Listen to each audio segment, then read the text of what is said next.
Guys, welcome to my channel. If you're new, my name is Din and I'm going to show you how to prepare your ingredients, mix the spices and then cook the dish. Very simple method I'm going to use, so please follow the instructions carefully. So let's cook.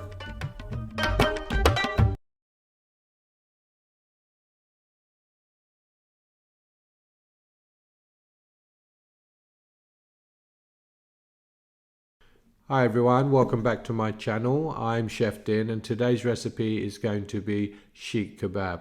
Now a lot of people have asked me for this recipe. I've modified it a little bit so that you can cook it at home under the grill, which normally you would cook in the tandoor oven. But as you can see, it's natural. There's no dye or colour into this Seekh Kebab. Most important ingredient will be your meat.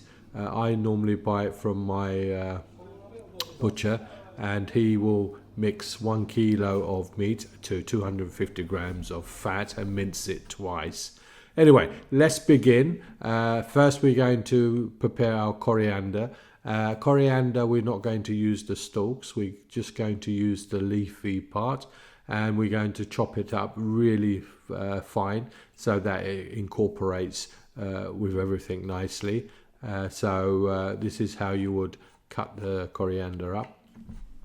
But like I said regarding the meat ratio with the fat, don't worry about that because once it cooks, there'll be no fat left in the meat.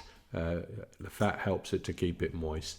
Anyway, this method is slightly different from a restaurant because I'm going to grate the onion where normally you would just dice the onion very small and have little bits of onion, but we're going to incorporate it to make it as moist as possible cooking under the grill. As you can see, I'm using 1 large onion which I'm dicing, and also I'm going to use 1 red capsicum. This will give our meat a lot of moisture as well, which will help to keep it nice and moist and soft. So chop it up like this, as you see, just cut it into pieces and just grate it. Now this method is used in Turkish cooking when they make their kebabs, and I'm sure that it helps to keep it moist. I'm using ground beef for this, so we will need to get that moisture because, as you know, beef sometimes has a tendency to get dry, which I'm not a fan of. And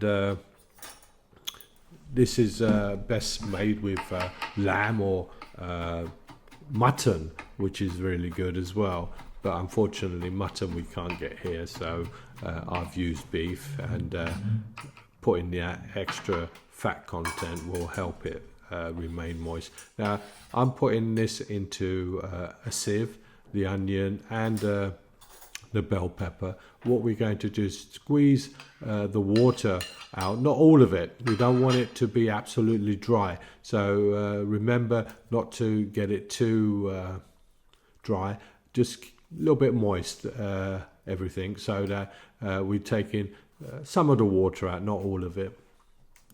If by accident you take too much water out, you can always add a little bit more water to it, so I'll put that aside.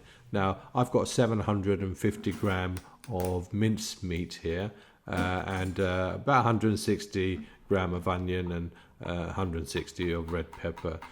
To this also we're going to put some green chili, so chop this up really fine and add this to the bowl as well. Now I prefer green chilies instead of the red powder because it doesn't upset your stomach too much, and it gives a nice flavor in your palate. But remember, this is not going to be too hot. This is merely for flavor, and you will enjoy the taste once you've made these and once you've sampled their flavors. As you can see, it's really fine. Now we're ready to put it in the bowl. So in goes the green chilies and also the fresh coriander we've chopped.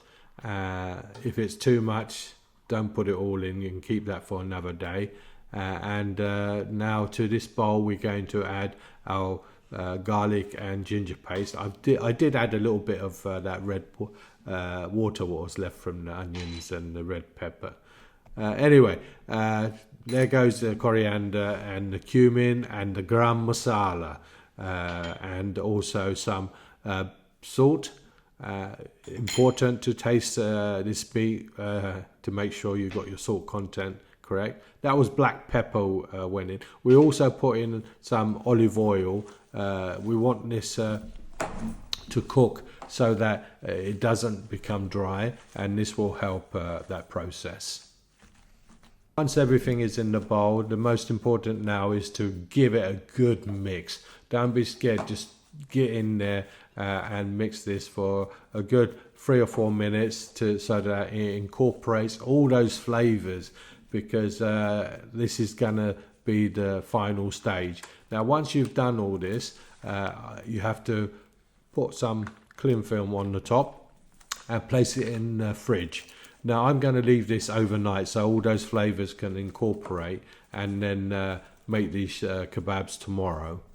If you wanted to use this on the same day, I would advise 3 or 4 hours at least. Anyway, preheat your grill to 240, maybe 250 if you have, so it's really nice and hot before you even start.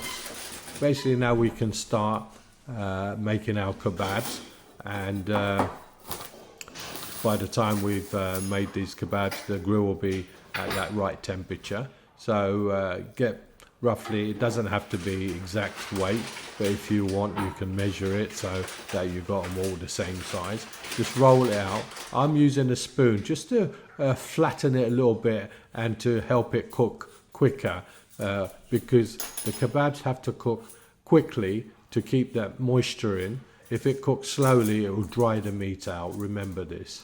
So if you just carry on making your kebabs like I'm showing you now, one by one, until you've got them all ready to put under the grill. Now, if you haven't subscribed to my channel, please subscribe, hit the notification button, and also the thumbs up, so that helps this channel to grow. As you can see, the kebabs are all ready, and we have the indentations on the kebabs. This will help it to cook quicker, because the process of cooking this is 6 minutes on each side, and that's how quick these kebabs cook. So as you can see, that's just nearly 6 minutes. So we're going to put that back in for another 30 seconds or so. Then we're going to turn them over again, and the kebabs are ready. So if you've enjoyed this video and you like what you see, please tell your friends and family so they too can enjoy